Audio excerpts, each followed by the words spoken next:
Noir est la couleur du frère. Bonjour les frères, bonjour les sœurs. Noir est la couleur du frère. J'espère que tout le monde va bien. Moi, écoutez, ça peut aller.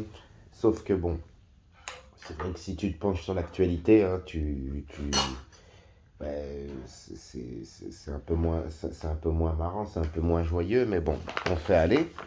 Donc, aujourd'hui, on revient. Pourquoi? Bon, déjà, c'était pour vous dire que j'avais fait une dernière vidéo où je parlais d'un certain chroniqueur que vous connaissez tous. Et j'ai eu pas mal de signalements pour cette vidéo-là, parce que bien sûr, bah, tu avais des supporters de ce type-là qui sont venus et qui supportaient pas bah, qu'on s'en prenne à lui. Donc voilà, ils ont dû signaler ou je ne sais pas ce qui s'est passé. Mais bon, en tous les cas, c'est pas grave, la vidéo, elle n'y est plus. Mais mon idée, elle est quand même passée. Donc voilà. Là, je reviens. Pourquoi? Parce qu'il y a eu deux faits assez marquant ces derniers jours. Il y a eu le meurtre d'un jeune Guinéen qu'on appelle Youssoufa, tué à Saint-Étienne. Et il y a eu une agression raciste à Cergy. Voilà, moi je voudrais revenir sur ces faits-là. Déjà, qu'il repose en paix, Youssoufa, parce qu'il est mort. Et ça, je ne vais pas revenir sur les faits. C'est une altercation au couteau. Il s'est fait tuer. Voilà, j'ai vu quelques images. Et moi, je voudrais dire surtout parler à mes frères d'Afrique de l'Ouest. Parce que c'est souvent eux qui se retrouvent dans des histoires comme ça. Et je pense comprendre pourquoi. Pourquoi c'est souvent eux qui se retrouvent dans des trucs comme ça. Les frères d'Afrique de l'Ouest, pour moi, c'est les gens, moi, au niveau des Noirs, donc, que je suis, hein, Noir à la couleur du frère, j'aime beaucoup la mentalité de l'Afrique de l'Ouest, et même de l'Afrique de l'Est d'ailleurs. Il y a une mentalité qui se dégage où je trouve que plus qu'en Afrique centrale ou autre, c'est des gens qui sont super fiers. C'est des gens qui sont super fiers. Et donc, le fait qu'ils soient super fiers, ça leur évite de tomber dans des trucs minables. Ils sont tellement fiers d'eux qu'ils ne veulent pas faire des trucs minables. Je pense notamment aux Maliens. Et c'est des gens de parole. Tu vois, dans le bon comme dans le mauvais. S'il donne ta parole pour t'accompagner quelque part, généralement, il va essayer de le faire. En tout cas, je trouve que ceux d'Afrique de l'Ouest, c'est plus des gens, quand ils donnent leur parole, à l'image des Maliens, des Guinéens, quand ils te disent, dans le bon, dans le mauvais, hein, on va t'attraper, ou quand ils te disent on va t'accompagner, généralement, ils essaient de le faire. Hein. Généralement, c'est ça. Euh, et le problème, c'est que dans la violence aussi, c'est pareil. Ça veut dire que quand quelqu'un va leur donner un rendez-vous pour venir s'expliquer, et va leur dire, voilà, viens à main nue, ils vont venir à main nue. Ou ils vont essayer de se défendre contre plusieurs personnes, voilà, comme des hommes.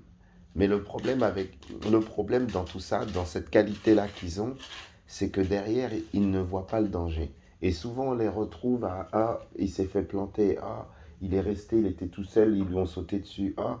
Et voilà, parce que c'est des gens d'honneur. C'est des gens, quand ils te disent, je viens tout seul, on va se battre à main nue, ils viennent tout seuls, ils se battent à main nue. Mais la rue, elle est plus comme ça.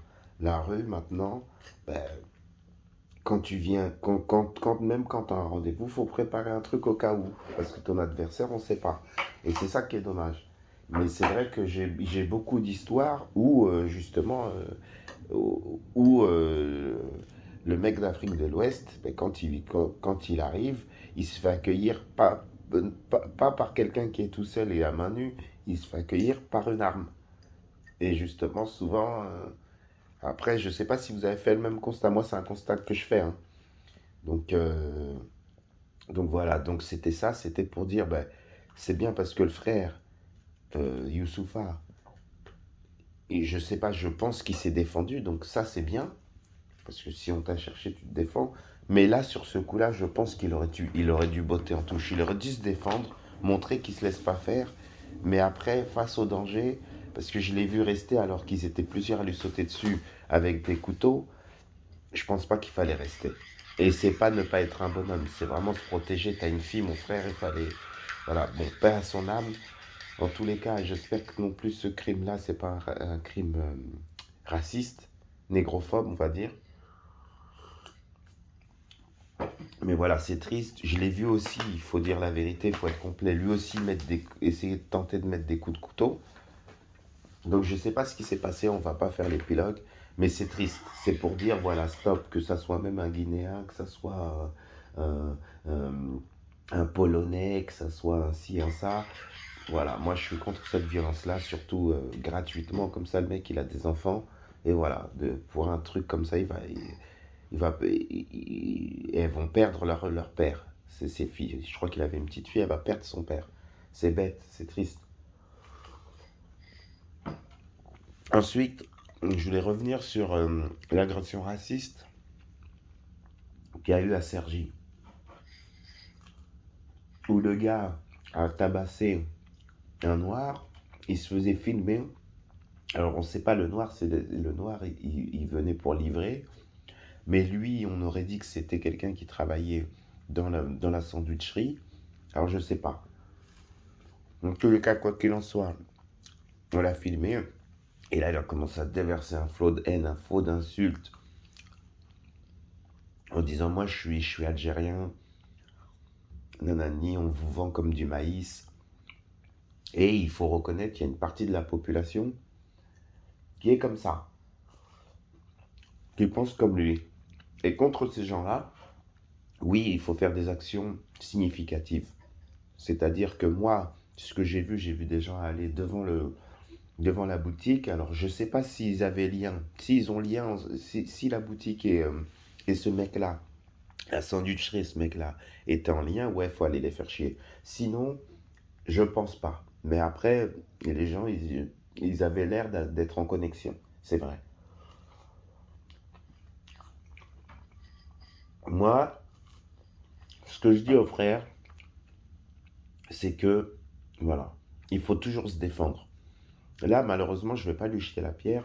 Je ne sais pas les conditions. Je ne sais pas si c'était un petit ou pas le livreur noir. Mais je le vois, il se fait insulter. Non seulement il se fait taper, son sang est par terre. Et ensuite, il se fait insulter. Il laisse le type l'insulter comme ça, insulter les noirs devant lui.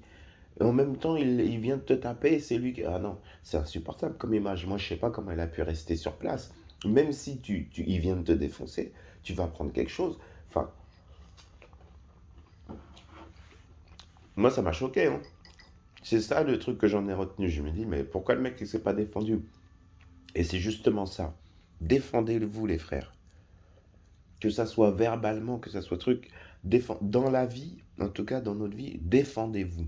Quand je vous dis défendez-vous, c'est pas simplement mettez les poings, faites physiquement déjà défendez-vous verbalement et faites en sorte de voilà, soyez fiers de vous. Arrêtez de vous faire insulter et croire que c'est normal. Parce que vu la réaction du petit, on dirait que c'est qu'il est là, qu'il est puni. Non, il fallait l'insulter toi aussi. Vous laissez pas faire.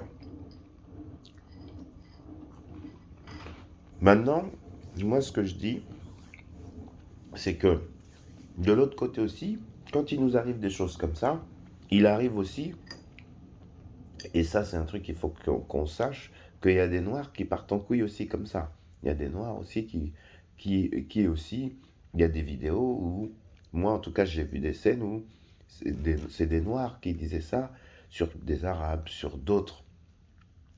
Voilà, donc tous les noirs sont pas représentatifs de ces gens-là, comme tous les arabes sont pas représentatifs, tous les algériens, parce qu'ils signent que c'est un des aides. Moi qui suis allé en Algérie, et plusieurs fois, hein, j'y suis pas allé qu'une fois pour faire le touriste, j'y suis allé 6 ou 7 fois pour l'instant. Et je vais pas vous dire que t'as que du bon, t'as du mauvais, t'as des gens comme ça là en Algérie, t'as des gens comme lui, il faut dire la vérité. Mais moi, dans ce que j'ai vu, dans la capitale qui est Alger, t'as beaucoup de gens qui nous aiment bien. Donc voilà, il ne faut pas réduire l'Algérie ou les Arabes à ce minable. Mais il faut se dire, oui, il est vrai qu'il y en a. Des fois beaucoup, des fois moins, mais il y en a des gens comme ça. Et dans toutes les communautés. Donc il faut combattre sans tomber dans l'excès. Moi, j'ai vu hier que euh, un des témoins de la scène a été invité chez Cyril Hanouna. Respect à Cyril Hanouna, mais qu'est-ce qu'il va régler pour nous? Qu'est-ce que son émission, elle va régler? Ça va, c'est un pansement pour 1 ou 2 jours, mais ça va rien régler.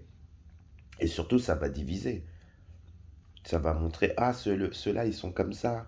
Et voilà, l'image, elle va être figée. Ils vont être comme ça, on va les laisser comme ça. Et ah, les autres, c'est des victimes. Moi, je pense pas.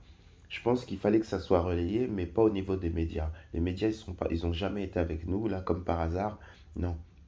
Même si c'est Cyril Hanouna qui passe mieux qu'un LCI ou qu'un BFM TV, parce que des fois, il prend notre défense. Mais voyez plus loin. Ça va rien faire de bon. Eux, ils ont sauté sur l'actu pour faire le buzz. Parce que c'est leur truc. Ils ont vu que ça a buzzé sur les réseaux, voilà. C'est pas la peine d'aller exposer ça sur les réseaux, parce que ça va se traduire à tous les gens qui ont fait ça, ils sont comme ça. Tous les des Algériens, ils sont comme ça. Alors que non. Il faut rester lucide. Même quand tu te fais attaquer, même quand tu es blessé, je suis blessé autant que vous. Mais il faut rester lucide. Il faut arrêter, comme j'ai dit dans mon ancienne vidéo là qui a été supprimée, il faut arrêter les gens comme ça. Les extrêmes comme ça. Comme il y en a là qui se présentent dans des vidéos. Et oui, ils sont comme ça. Il y en a, ils sont comme ça. Ils sont pas choqués de ce que le mec a fait parce qu'ils sont comme ça. Et c'est la façon de s'exprimer au quotidien. Eux, faut les chasser. Après, les autres des aides qui sont cool, il y en a qui sont cool, hein. Tout le monde n'est pas le mec de Lyon, hein. Il y a des mecs, t'as des mecs qui combattent les injustices que les Arabes subissent, que c'est des Algériens, ils sont très bien. Je pense notamment à des gens comme, moi j'en vois là, des Hamza Setki ou des gens comme ça. Moi j'ai pas de problème. Mais t'as des négrophobes, et t'en as beaucoup. Et ça, il faut les combattre, oui. Et surtout devant eux, faut pas vous laisser faire. C'est ça. Moi, la scène que j'ai vue là, qui m'a choqué, c'est ce qu'il a dit. Mais ça, je savais qu'il y en a qui sont capables de dire ça. Mais défends-toi, frère. T'es à côté, défends-toi. Tu lui parles au moins. Si tu peux rien faire, on veut pas t'en vouloir. Peut-être il avait un couteau, peut-être il avait. Mais défends-toi. Tu lui insultes sa race. Défends-toi toi aussi. Voilà. Allez. Noir à la couleur du frère. J'espère que tout ça, ça va se calmer. En tous les cas. Mais en tout cas, pour mes frères noirs, arrêtez de vous laisser faire. Répondez avec le blabla, avec le physiquement. Vous allez à un rendez-vous, protégez-vous. On ne sait jamais ce qui se passe derrière. Et surtout, surtout, surtout, un truc, c'est de l'ordre de général. Quand je vous dis protégez-vous, c'est aussi dans la tête. Il faut savoir qui vous êtes. Il faut respecter votre culture. C'est-à-dire, vous pouvez aller, nous, on n'est pas des gens sectaires. Si vous voulez aller vous mélanger, si vous voulez aller faire des choses à côté, faux, mais il faut absolument savoir qui vous êtes. Il faut, la situation, comment ça se passe pour votre communauté. Et essayer de montrer un bon exemple. Plus les exemples des gens qui traînent pour les jeunes. Les exemples de réussite. Si tu, c'est-à-dire que si tu veux traîner, tu as le droit. Mais essaie de te faire discret. Si tu veux être là, traîner, montrer que tu bois, que tu scies, que tu ça, que tu forniques, tout ce que tu veux, et que tu le fais, mais voilà, pas de façon comme c'est aujourd'hui, montrer à tout le monde comme si on valait que ça. Faut montrer aux jeunes que, voilà, nous, il y a du bon côté, mais il y a du mauvais côté, mais il y a du bon côté. Et il faut leur montrer les bons exemples, qu'ils puissent demain avoir les armes pour devenir des gens, devenir quelqu'un socialement. C'est ça se défendre aussi quand je parle de se défendre. Et bien sûr se défendre physiquement. C'est-à-dire penser à défendre l'honneur de notre honneur, de se faire respecter. C'est-à-dire penser à pouvoir se défendre. Physiquement, oui aussi. Voilà, c'est ça.